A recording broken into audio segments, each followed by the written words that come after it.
Hi friends, ಎಲ್ಲರಿಗೂ ನಮಸ್ಕಾರ. Welcome to Supriya ಪಾಕಶಾಲೆ. ನಮ್ಮ ಹಳ್ಳಿ ಸ್ಟೈಲಲ್ಲಿ ಹುಳ್ಳಿಕಾಳು ಪಲ್ಯ ಮಾಡೋದು ಹೇಗೆ ಅನ್ನೋದನ್ನು ಇವತ್ತಿನ ವಿಡಿಯೋದಲ್ಲಿ ತಿಳಿಸ್ಕೊಡ್ತಾ ಇದ್ದೀನಿ. ಈ ವಿಡಿಯೋ ನಿಮಗೆ ಇಷ್ಟ ಆಯ್ತು ಅಂದರೆ ಪ್ಲೀಸ್ ಲೈಕ್ ಆ್ಯಂಡ್ ಶೇರ್ ಮಾಡಿ. ಇನ್ನೂ ಸಬ್ಸ್ಕ್ರೈಬರ್ ಆಗಿಲ್ಲ ಅನ್ನೋದ್ರೆ ಬೇಗ ಸಬ್ಸ್ಕ್ರೈಬರ್ ಆಗಿ. ನಾವು ಮಾಡೋ ಹೊಸ ಹೊಸ ರೆಸಿಪಿ ಹಾಗೂ ವೀಡಿಯೋಸ್ ಎಲ್ಲ ನಿಮಗೆ ಬರ್ತವೆ. ಹುಳ್ಳಿಕಾಳನ್ನ ನಾನು 1 ಗ್ಲಾಸಷ್ಟು ಹುಳ್ಳಿಕಾಳನ್ನ ರಾತ್ರಿ ಇಡೀ ನೆನೆಸಿಟ್ಕೊಂಡಿದ್ದೀನಿ. ನೆನೆಸಿಟ್ಕೊಂಡ್ಮೇಲೆ ಬೆಳಗ್ಗೆ ನೀವು ಮಾಡಬೇಕು ಅಂತಂದಾಗ 2 ಸರಿ ತೊಳಿಬೇಕಾಗುತ್ತೆ. ಚೆನ್ನಾಗಿ ತೊಳೆದ್ಮೇಲೆ ಈ ಥರ ಕುಕ್ಕರಿಗೆ ಹಾಕ್ಕೊಳ್ಬೇಕಾಗುತ್ತೆ. ಕುಕ್ಕರಿಗೆ ಹಾಕ್ಕೊಂಡ್ಮೇಲೆ ನೀವು ನೀರನ್ನ ನಿಮಗೆ ಕಟ್ಟು ಬೇಕಂದರೆ 2 ಗ್ಲಾಸಷ್ಟು ನೀರು ಹಾಕಿ. ಕಟ್ಟು ಬೇಡಪ್ಪ ಅಂತಂದರೆ ಉಳ್ಳಿ ತೊಯ್ಯಷ್ಟು ಅಷ್ಟೇ ನೀರು ಹಾಕ್ಕೊಳ್ಬೇಕು. ನಮಗೆ ಕಟ್ಟು ಬೇಕಾಗಿದೆ. ನಾನು 2 ಗ್ಲಾಸಷ್ಟು ನೀರು ಹಾಕ್ಕೊಳ್ತಾ ಇದ್ದೀನಿ. ನೋಡ್ತಾ ಇದ್ರಲ್ಲ, ಉಳ್ಳಿ ಈ ಥರ ಚೆನ್ನಾಗಿ ನೆನಿಬೇಕಾಗುತ್ತೆ. ಒಂದು ಉಳ್ಳಿ ಈಚೆಗೆ ನೋಡಿ, ಸೊ 1ರಾಗೆ 2 ಆಗುತ್ತೆ. ಅದು ಹಾಗಾದರೆ ಚೆನ್ನಾಗಿ ನೆಂದಿದ್ದಾವೆ ಅಂತ ಅರ್ಥ. ಓಕೆ, ಇವಾಗ ನಾನು 2 ಗ್ಲಾಸಷ್ಟು ನೀರು ಹಾಕ್ಕೊಳ್ತಾ ಇದ್ದೀನಿ. ನೀರು ಹಾಕಿದ್ಮೇಲೆ ಈ ಥರ ಮುಚ್ಚಳ ಮುಚ್ಚಿ 3 ವಿಸಿಲ್ ಆಗಬೇಕು. ಉಳ್ಳಿ ಸ್ವಲ್ಪ ಗಟ್ಟಿ ಪದಾರ್ಥ ಅಲ್ವಾ, 3 ವಿಸಿಲ್ ಆದರೆ ಸಾಕಾಗುತ್ತೆ. ಓಕೆ, ಇವಾಗ ನಾನು 3 ವಿಸಿಲ್ ಹೊಡ್ಸ್ಕೊಂಡಿದ್ದೀನಿ. ನೋಡ್ತಾ ಇದ್ರಲ್ವ ಎಷ್ಟು ಚೆನ್ನಾಗಿ ಕುದ್ದಿದ್ದಾವೆ ಅಂತಂದರೆ ಮೆತ್ತಗಾಗೋ ತಕ್ಕನ ಕುದಿಸ್ಕೊಳ್ಬೇಕು. ತೀರಾ ಮೆತ್ತಗಾಗೋದು ಬೇಡ. ಸ್ವಲ್ಪ ಈ ಥರ ನೋಡ್ತಾ ಇದ್ರಲ್ಲ, ಈ ಥರ ಮೆತ್ತಗಾದರೆ ಸಾಕಾಗುತ್ತೆ. ಜಾಸ್ತಿ ಮೆತ್ತಗಾದು ಕಾಳು ಅಂತಂದರೆ ತಿನ್ನೋಕ್ಕಷ್ಟು ಟೇಸ್ಟ್ ಅನಿಸೋದೇ ಇಲ್ಲ.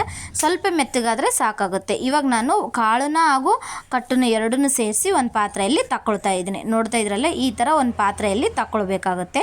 ನಿಮಗೆ ಕಾಳು ಒಗ್ಗರಣೆಗೆ ಹಾಕುವಾಗ ಕಟ್ಟು ಬೇರೆ ತಗೊಳ್ಬೇಕು ಹಾಗೂ ಕಾಳು ಬೇರೆ ತಗೊಳ್ಬೇಕಾಗುತ್ತೆ. ನಾನು ಇವಾಗ ಕಾಳು ಹಾಗೂ ಕಾಳು ಹಾಗೂ ಕಟ್ಟು ಎರಡೂ ಒಂದರಲ್ಲೇ ಇದ್ದಾವೆ. ನಾನಿವಾಗ ಎರಡನ್ನೂ ಸಹ ಬೇರೆ ಬೇರೆ ತಗೊಳ್ತಾ ಇದ್ದೀನಿ. ನೋಡ್ತಾ ಇದ್ರಲ್ಲ, ಈ ಥರ ನೆನಿಬೇಕು. ಚೆನ್ನಾಗಿ ಈ ಥರ ಕುದಿಸ್ಬೇಕು. ಅಷ್ಟು ಗಟ್ಟಿನೂ ಇಲ್ಲ, ಅಷ್ಟು ಮೆತ್ತಗೂ ಇಲ್ಲ. ಚೆನ್ನಾಗಿ ಕುದ್ದಿದ್ದಾವೆ. ತೀರಾ ಮೆತ್ತಗಾತಂದ್ರೆ ರುಚಿ ಅನಿಸೋದೇ ಇಲ್ಲ.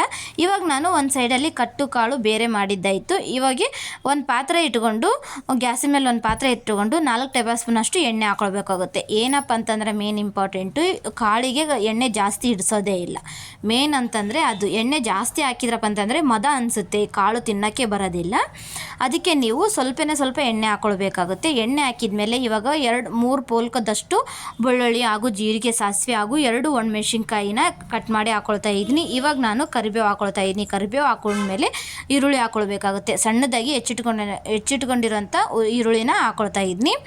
2 ಈರುಳ್ಳಿ ಆದರೆ ಸಾಕಾಗುತ್ತೆ. ಇವಾಗ ನಾನು ಮೆಂತ್ಯ ಸೊಪ್ಪು ಹಾಗೂ ಸಬ್ಬಸಿಗೆ ಸೊಪ್ಪನ್ನು ಎರಡನ್ನೂ ಸೇರಿಸಿ ಹಾಕ್ಕೊಳ್ತಾ ಇದ್ದೀನಿ. ನೀವು ಸಹ ಅಷ್ಟೇ ಮೆಂತ್ಯ ಸೊಪ್ಪು ಹಾಗೂ ಸಬ್ಬಸಿಗೆ ಸೊಪ್ಪು 2ರಲ್ಲಿ 1 ಇತ್ತಂದರೆ ಹಾಕ್ಕೊಳ್ಬೋದು, ಇಲ್ಲ 2 ಇತ್ತಂತಂದ್ರೆ 2ನೂ ಸಹ ಹಾಕ್ಕೊಳ್ಬೋದು.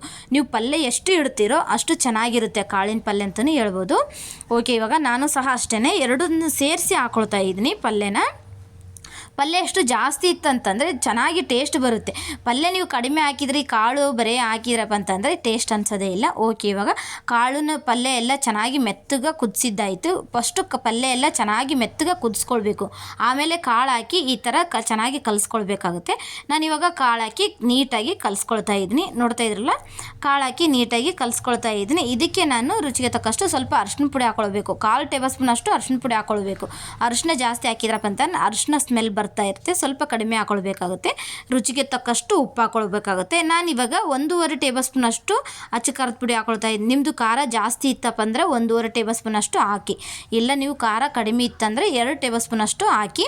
ನಾನು ಇವಾಗ ಖಾರ ಪುಡಿ ಹಾಗೂ ಅರಿಶಿನ ಪುಡಿ ರುಚಿಗೆ ತಕ್ಕಷ್ಟು ಉಪ್ಪು ಹಾಕಿದ ಮೇಲೆ ಈ ಥರ ಒಂದು 5 ನಿಮಿಷ ಕೈ ಆಡಿಸಿ, ಇವಾಗ ಒಂದು ಸ್ವಲ್ಪ ಕಟ್ಟು ನಾವು ತೆಗೆದಿಟ್ಕೊಂಡಿರ್ತೀವಲ್ವ, ಕಟ್ಟು ಒಂದು ಬಟ್ಲದಲ್ಲಿ ತೆಗೆದಿಟ್ಕೊಂಡಿರೋದನ್ನ ಕಟ್ಟು ಹಾಕಿ ಒಂದು 5 ನಿಮಿಷ ಈ ಥರ ಚೆನ್ನಾಗಿ ಕಲಸಿ, ಮತ್ತು ಒಂದು ಪ್ಲೇಟ್ ಮುಚ್ಚಿ ಈ ಥರ ಕಲಸಿ ಒಂದು 2-3 ಸರಿ ಈ ಥರ ಮಾಡಿದ್ರಪ್ಪ ಅಂತಂದರೆ, ಕಲಸಿ ಹಾಗೂ ಒಂದು ಪ್ಲೇಟ್ ಮುಚ್ಚಿ ಕಲಸಿ ಮತ್ತೆ ತೆಗೆದು ಮತ್ತೆ ಕಲಸಿ ಈ ಥರ ಒಂದು 2-3 ಸರಿ ಮಾಡಿದ್ರಪ್ಪ ಅಂದರೆ ಕಾಳು ತುಂಬ ಚೆನ್ನಾಗಿ ಆಗ್ತವೆ.